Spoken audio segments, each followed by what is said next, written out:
ଯଦି ମଙ୍ଗଳ ଆପଣଙ୍କର 4th ହାଉସ୍‌ରେ ବସିଛି, ତାହେଲେ ବହୁତ ଜାଗାରେ ଆମେ କାଉଣ୍ଟ କରିଛେ ସେଟା ମାଙ୍ଗଳିକ ଦୋଷରେ ଆସୁଛି। କିନ୍ତୁ ଆର ପୂର୍ବ ଭିଡିଓରେ ମୁଁ କହିଥିଲି କୋଉ ଜାଗାରେ ମଙ୍ଗଳ ବସିଲେ ଆପଣଙ୍କର ମାଙ୍ଗଳିକ ଦୋଷ ମଧ୍ୟ କଟିଯାଏ। କିନ୍ତୁ ହେନ୍ସ 4th ଯଦି ଆପଣ ଭାବୁଛନ୍ତି ଆପଣଙ୍କର ମାଙ୍ଗଳିକ ଦୋଷ ରହୁଛି, ତାହେଲେ ପ୍ରଥମେ ଆପଣ get up early in the morning. ତାର ଫର୍ଷ୍ଟ ରେମେଡିଜ୍ ହେଉଛି ଆପଣ ଏର୍ଲି ମର୍ଣ୍ଣିଂରେ ଉଠି ଯାଆନ୍ତୁ। ଫ୍ରେଶ୍ ୱାଟରରେ ଆପଣଙ୍କର ମୁହଁକୁ ଧୁଅନ୍ତୁ। ତୃତୀୟରେ ହେଉଛି ଆପଣ ପାଖରେ ଯଦି କିଛି ବରଗଛ ଦେଖୁଛନ୍ତି ତାହେଲେ ତାକୁ କିଛି ଚିନି ଆଉ କିଛି କ୍ଷୀର ମିଶାଇକି ତା ବରଗଛରେ ଦିଅନ୍ତୁ। ପ୍ରତି ମଙ୍ଗଳବାର ଦିଅନ୍ତୁ କିମ୍ବା ସବୁଦିନ ଦିଅନ୍ତୁ, କିଛି କ୍ଷତି ନାହିଁ।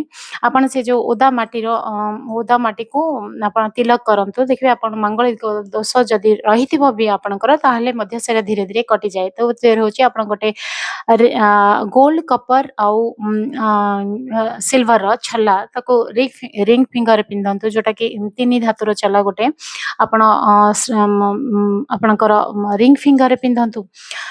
ଚତୁର୍ଥରେ ହେଉଛି ଆପଣଙ୍କର ମଙ୍ଗଳ 4th ହାଉସ୍‌ରେ ବସିଥିଲା ବେଳେ ଆପଣଙ୍କ ମଙ୍ଗଳ ହେଉଛନ୍ତି ଆକ୍ଚୁଆଲି ସେ ଭାଇଙ୍କୁ ବୁଝାଏ, ଆପଣଙ୍କ ହଜବେଣ୍ଡକୁ ବୁଝାଏ, ଆପଣଙ୍କ ବ୍ଲଡ ରିଲେସନ୍ସକୁ ବୁଝାଏ, ଆପଣଙ୍କର ନିଜ ବ୍ଲଡକୁ ବି ବୁଝାଏ। ତେଣୁ ଆପଣ ଯଦି ମଙ୍ଗଳିକ ଦୋଷରେ ଆସୁଛନ୍ତି କିମ୍ବା ମଙ୍ଗଳ ଆପଣ 4th ହାଉସ୍‌ରେ ଅଛନ୍ତି, ଆପଣ ଠିକ୍ସେ ତାର ରେଜଲ୍ଟ ପାଇପାରୁନାହାନ୍ତି, ତାହେଲେ ଆପଣ କ'ଣ କରନ୍ତୁ, ପ୍ରଥମେ ଆପଣଙ୍କର ଯେତେବେଳେ ଆପଣ କିଛି ଫଙ୍କସନ୍ସ କରୁଛନ୍ତି ବା କିଛି ସେଲିବ୍ରେଟ୍ କରୁଛନ୍ତି, ତାହେଲେ ଆପଣଙ୍କର ସୁଇଟ୍ସ ଡିଷ୍ଟ୍ରିବ୍ୟୁଟ୍ କରନ୍ତୁ ଆପଣ ସାଙ୍ଗମାନଙ୍କୁ, ଆପଣଙ୍କର ଭାଇଙ୍କୁ, ଆପଣଙ୍କର ଯେଉଁମାନେ ରିଲେଟିଭ୍ସ ଅଛନ୍ତି ସେମାନଙ୍କୁ ଡିଷ୍ଟ୍ରିବ୍ୟୁଟ୍ କରନ୍ତୁ।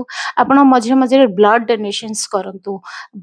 ବ୍ଲଡ୍ ଡୋନେସନ୍ସ କଲେ ମଙ୍ଗଳ ହେଉଛନ୍ତି ବ୍ଲଡ୍କୁ ବୁଝାଏ, ଯେଉଁଥିରେ କି ଆପଣ ଡୋନେଟ୍ କଲେ ସେ ଯେଉଁ ମଙ୍ଗଳଙ୍କର ଯେଉଁ କ୍ଷତି ବା ତାଙ୍କ ଯୋଗୁଁ ଯେଉଁ ଅବଷ୍ଟାକଲ୍ସ ଲାଇଫ୍ରେ ଆସୁଛି ସେଇଟା ମଧ୍ୟ ବନ୍ଦ ହେଇଯାଏ। ଆପଣଙ୍କର ଘରର ନର୍ଥ ଇଷ୍ଟରେ କୌଣସି ପ୍ରକାର ରେଡ୍ କଲର୍ ଆଇଟମ୍ସ ବା କୌଣସି ରେଡ୍ ବଲ୍ବ କିମ୍ବା ରେଡ୍ ପେଣ୍ଟିଂ ରଖନ୍ତୁ ନାହିଁ। ଘରର ନର୍ଥ ଇଷ୍ଟରେ ମନ୍ଦିର ରଖନ୍ତୁ ନାହିଁ।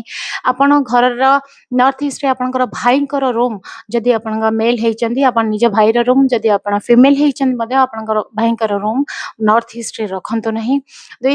ତୃତୀୟରେ ହେଉଛି ଆପଣ କିଛି ଚାନ୍ଦିର ସ୍କୋୟାର ପିସ୍ ମୁଁ ଆପଣଙ୍କୁ ଦେଖେଇ ଦେଉଛି। ଆପଣ ଏମିତି ଚାନ୍ଦିର ସ୍କୋୟାର ପିସ୍ ଗୋଟେ ସବୁବେଳେ ପାଖରେ ରଖନ୍ତୁ। ଯଦି ମଙ୍ଗଳ 4th ହାଉସ୍‌ରେ ଅଛି ଆପଣଙ୍କର, ଆପଣ ଗୋଟେ ଚାନ୍ଦିର ସ୍କୋୟାର ପିସ୍ ଯେତିକି ଗ୍ରାମ ଆପଣଙ୍କର ଫାଇନାନ୍ସିଆଲ କଣ୍ଡିସନ୍ସ ବା ଆପଣଙ୍କ ଫାଇନାନ୍ସ ଯେତେ ଆଲାଉ କରୁଛି ସେଇ ଅନୁସାରେ ଆପଣ ଗୋଟେ ଏଇ ସ୍କୋୟାର ପିସ୍ ଆପଣଙ୍କ ପାଖରେ ରଖନ୍ତୁ। କିମ୍ବା ଆପଣ ଗୋଟେ ରୂପାର ଚେନ୍ରେ ଗୋଟେ ଛୋଟ ସ୍କୋୟାର ପିସ୍ର ଗୋଟେ ରଖନ୍ତୁ, ମାନେ ବେକରେ ପିନ୍ଧନ୍ତୁ। ଦେଖିବେ ଆପଣଙ୍କର ଯେତେ ଚନ୍ଦ୍ରଙ୍କର ଆପଣ ସହାୟତା ନେବେ ବା ଆପଣ ଯଦି ଘରେ କିଛି ରୂପାର ଜିନିଷ